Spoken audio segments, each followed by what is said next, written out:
Marapat lamang na purihin at kabilain natin ang inyong tungalan. Sa araw na ito, nakikita kami sa inyong harapan.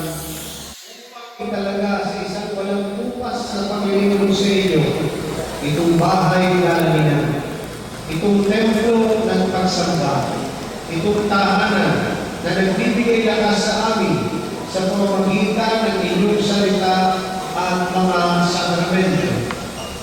Dito ay nalalarawan ang hiwaga ng inyong simbahan.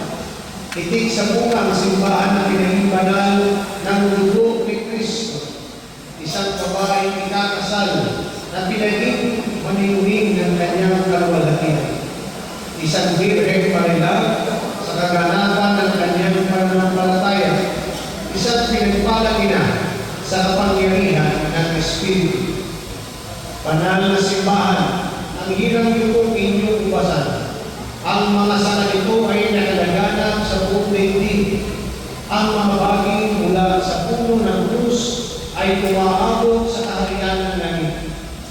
Pinagpala ang simbahan, ang tahanan ng Diyos sa lupa, ang templong yari sa mga buhay na bato, itinatag sa mga apostol at si Kristo ang panunluhang bato.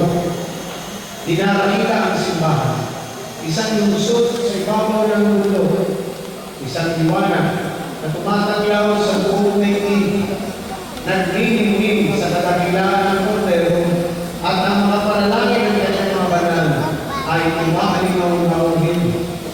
Amang mga kapangyarihan, isugo niyo ang inyong Espiritu mula sa langit upang gawin ang simbahan ito na isang dalisay at banal na lugar, at itong dambana bilang isang hapag na nakalaan sa sakripisyo ni Kristo.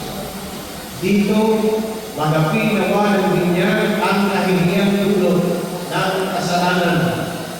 Dito, mamatay nawa sa kasalanan ang iyong bayan na mabuhay muli sa pamamagitan ng biyaya bilang iyong mga anak. Dito, ang inyong mga anak na natitipon sa paligid ng inyong lampanan ay makapagdibo nawa ng pag-aalaala sa Kordero ng Pasko at ang pakinabang sa habang ng salita at katawan ni Kristo. Dito, ang panalangin, ang dilim ng simbahan ay umaalingaw-ngaw sa buong kalangitan at lupa bilang pagsamo sa kaligtasan ng sangdaigdigan.